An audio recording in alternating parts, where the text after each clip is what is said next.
Hello, this is my Booktubeathon wrap-up video. I wanted to go over all of the books that I read during Booktubeathon. I'm happy to say it was a screaming success. I got through all 7 of them. The first one I read was The Missing Piece by Shel Silverstein. This is sort of my easy, cheap book that was very fast to get through. But it's one of my favorite books, and I really love the message of it, which is kind of a complicated message that you really have to think about how it applies to your life. I read Landline by Rainbow Rowell. I did a full review of this already. The basic thing for me was that I liked the characters in this book, but a little under a third of the way through the book, I guessed the entire rest of the plot to the book. So it became very predictable, and there wasn't a lot of excitement in it for me. And so that was the problem that I ran into. I listened to Year of Yes on audiobook by Shonda Rhimes. Definitely not a self-help book, which is maybe what I think sometimes it seems like. For those of you who don't know, Shonda Rhimes is the woman behind Grey's Anatomy, Scandal, and How to Get Away with Murder.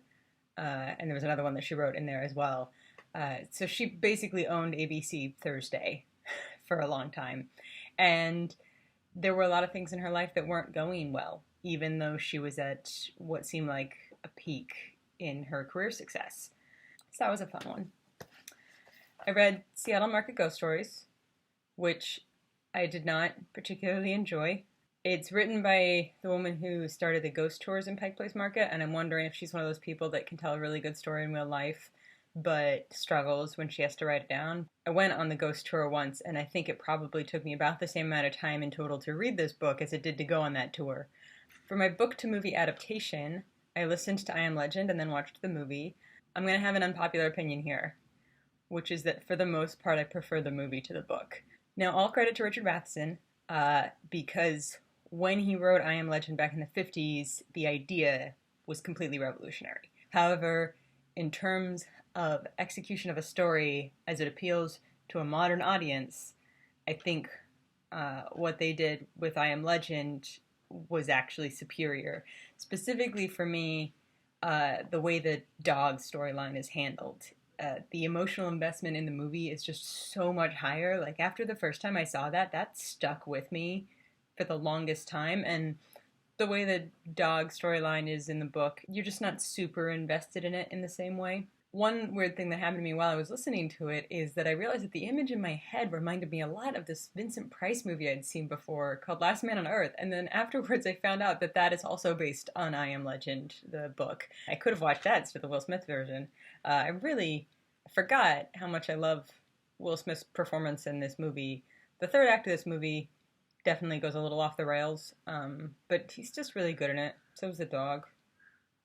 Sweet dog. The biggest complaint everyone always has is that they changed the ending. And there was an alternate ending for I Am Legend, which is a little closer to the original, but still not the original ending.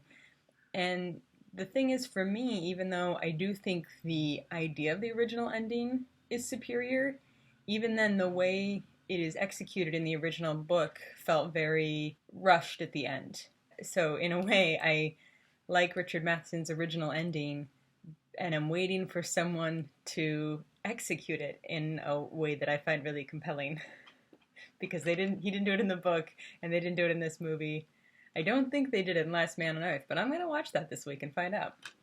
I read the Screwtape Letters by C.S. Lewis, and this is a fun book. It's a senior demon writing to his nephew, Junior Demon, as his nephew is trying to take a young man's soul, a young man who's living through World War II and finding Christianity. And it's C.S. Lewis, so it's not exactly subtle with its themes or messages, but I liked it well enough. It was definitely not a good choice for a readathon because it's pretty dense in thought, so trying to read a lot of it really fast was probably not a good idea.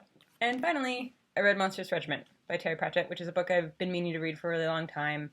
I really loved it. It's got a lot of great sort of feminist gender role themes, and when you write a book like that, your potential for messing it up is so high, and like every chance he had to mess it up, he didn't, which is really amazing to me, and a credit to him as an author. There was no unnecessary romantic storyline, no thought at the end of like, oh great, we fixed patriarchy, everybody's happy now. different women wanted different things and got to choose those things. So that is my Booktubeathon 2016 recap. I had a really great time again this year. I read about 200 pages more than I read last year, so I don't know if next year I'm going to try for even more. Once again, I ran out of audiobooks before I ran out of physical books, so maybe next year I need to do 4 audiobooks and 3 physical books because I can just get through them so much faster.